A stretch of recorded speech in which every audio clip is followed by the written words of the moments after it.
In this video, I participate in my very first Christmas bird count. This is run by Audubon. It's the nation's longest running community science bird project, but more on that to come. Let's hop into the video. Good morning and welcome back to another video. I'm very excited today because it is my first ever Christmas bird count. That's right, I'm going to be going out and participating in the Audubon Christmas bird count today with a group of other people. We're going to be birding just a few different areas, 2 or 3 probably. We're right in the heart of Salt Lake Valley, just near Big Cottonwood Regional Park. This is actually a disc golf course that we're going to start at right now. And our Christmas bird count started right away with some of the common species. We had our mallards, our American robins. As we walked towards the creek, we were looking in the trees for all sorts of birds. Right here we have a ruby-crowned kinglet. We also saw plenty of chickadees. And then our first of many northern flickers of the day. You'll hear more about this later for sure. But it was really fun to walk around with my group and see what birds we can spot and call them out to the person who was writing them down on the checklist.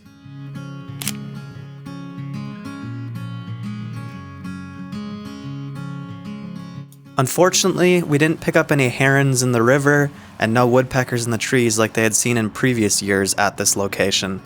We moved along to our next location at Big Cottonwood Regional Park. Now on the way over to the park, we actually picked up a rare species that I caught with my camera and called out to everyone in the group. Now this is a subspecies, not a totally new lifer for me, but a yellow-shafted northern flicker is usually found in the east. We get the red-shafted variant here in Utah. So it's pretty sweet to see that yellow-shafted flicker. You can see the yellow on its underwings in this photo I took of it.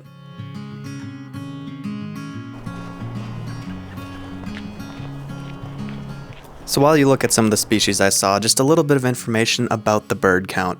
It started back in 1900. Back then, in those days, it was tradition to have a Christmas hunt, but some conservationists and ornithologists got together and decided to replace that tradition with something that would actually help the species, called a Christmas bird census back then. Now fast forward to today, there's bird counts happening all over North America from December 14th through January 5th every single year. This is a great way to get into birding and get out and help the conservation efforts that Audubon is doing.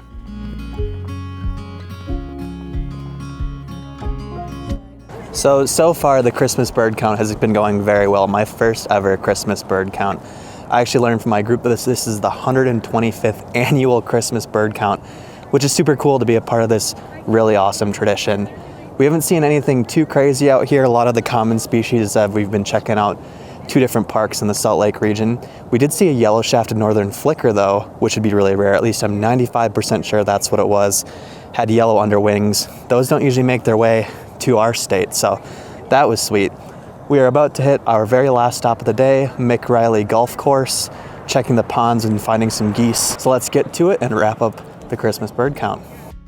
Our last location was a golf course that was closed for the winter, and we started with 400 Canada geese. That's the estimate we had, counting by tens. Absolutely crazy. And there's some 38 here. And there's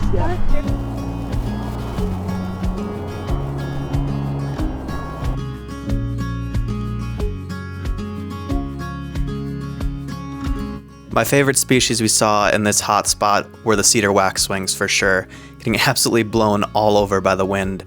There's just something really unique about these birds. They don't look like very many other species. They have such a unique facial pattern, very high trill call.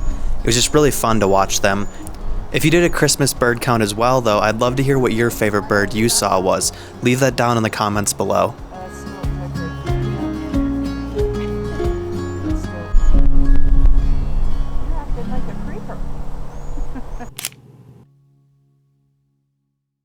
Although the waxwings were my favorite species I saw, the story was 100% all of the northern flickers.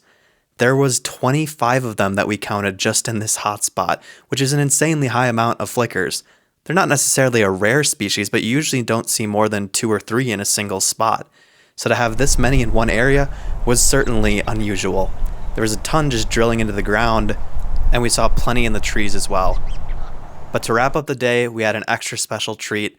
A bird that they have seen at this location previously. We found a belted kingfisher, which was awesome.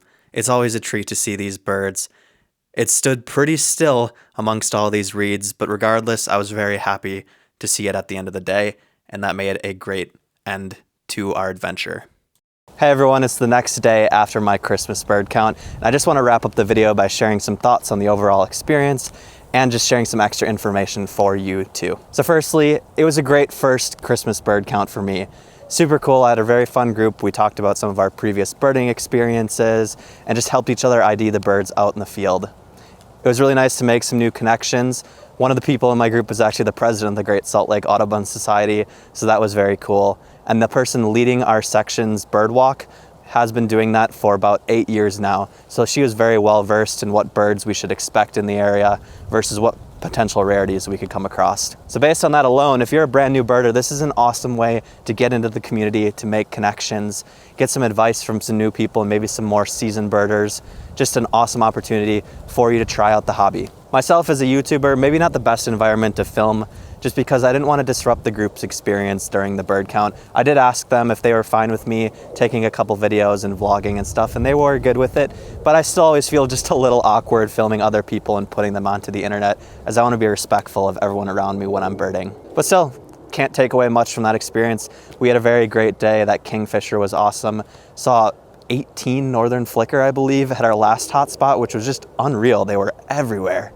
It also felt very cool to be part of an experience that's collecting data, going towards bird conservation and other really awesome efforts. This was the 125th annual one, and this was happening all across North America.